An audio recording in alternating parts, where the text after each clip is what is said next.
అందరికీ నమస్కారం. Telangana TS RJC 2024 సంబంధించినటువంటి రిజల్ట్స్ ఎప్పుడు రిలీజ్ చేస్తారని చాలా మంది స్టూడెంట్స్ అయితే కీ పేపర్ వీడియో సెక్షన్ కింద అయితే కామెంట్ చేయడం జరిగింది. అందుకోసం మీకు ఒక క్లారిటీ ఇవ్వడానికి అయితే ఈ వీడియో ముందుకైతే రావడం జరిగింది. మనం చూసుకున్నట్టయితే అఫీషియల్ వెబ్సైట్లో ఉన్నాము.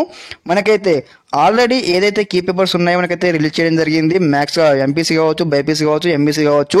ఇది ఫైనల్ కీ పేపర్ అనమాట. మనకు ఫైనల్ కీ పేపర్ వచ్చిందంటే ఆల్మోస్ట్ మనకు అయితే రిజల్ట్స్ కూడా వచ్చినట్లు లెక్క అనమాట. మేము ఫైనల్ కీ పేపర్ మీరు ఏ విధంగా మీ యొక్క ఎన్ని వచ్చినా మీకు మార్క్స్ వచ్చి ఉంటాయి కదా, ఆ మార్క్స్ చెక్ చేసుకున్నట్టయితే సేమ్ ఆ మార్క్సే ఈ యొక్క రిజల్ట్ కూడా వస్తాయన్నమాట. ఓకే, ఒక 2-3 మార్క్స్ అటు ఇటు అవుతాయి. ఓకే, మనం మెయిన్ థింగ్ వచ్చేసి ఈ యొక్క రిజల్ట్ డేట్ అనమాట. ఎప్పుడు రిలీజ్ చేస్తే రిజల్ట్ అనేది చాలా మంది స్టూడెంట్ ఒక డౌట్ అయితే ఉండడం జరిగింది. ఎస్, మనకి చూసుకున్నట్టయితే ఆల్రెడీ అయితే చెక్అవుట్ చేయడం జరిగింది. వచ్చేసి ఏంటంటే ఇక్కడ మనకు ఈ యొక్క మేలో వచ్చేసి లాస్ట్ వీక్ లోపు అయితే ఖచ్చితంగా రిజల్ట్స్ అయితే రిలీజ్ చేయబోతా ఉన్నారు.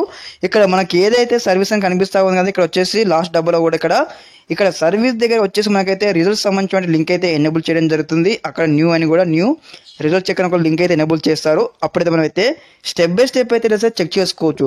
మళ్ళీ ఒకసారి రిజల్ట్స్ రిలీజ్ చేయగానే మరి ఏ విధంగా రిజల్ట్స్ చెక్ చేసుకోవాలి స్టెప్ బై స్టెప్ అయితే కంప్లీట్గా వీడియో అయితే చేయడం జరుగుతుంది మన ఛానల్లో. వచ్చేసి ఇంకెవరైనా స్టూడెంట్స్ ముందుగా మన ఛానల్ని సబ్స్క్రైబ్ అయితే వెంటనే సబ్స్క్రైబ్ చేసుకోండి. ఓకే, మీకు ఎటువంటి డౌట్స్ ఉన్నాయో ఒకసారి మీరు అయితే కామెంట్ తెలియజేయండి, నేను వెంటనే రిప్లై ఇస్తాను. అదేవిధంగా మీకు ఏమైనా డౌట్స్ ఉంటే ఒక వీడియో చేయండి అని మీరు కామెంట్ చేయడం చేశారంటే నేనైతే ఆ కాన్సెప్ట్ పైన అయితే నేనైతే వీడియో చేయడం జరుగుతుంది. ఓకే, అందరికీ నమస్కారం. జై హింద్.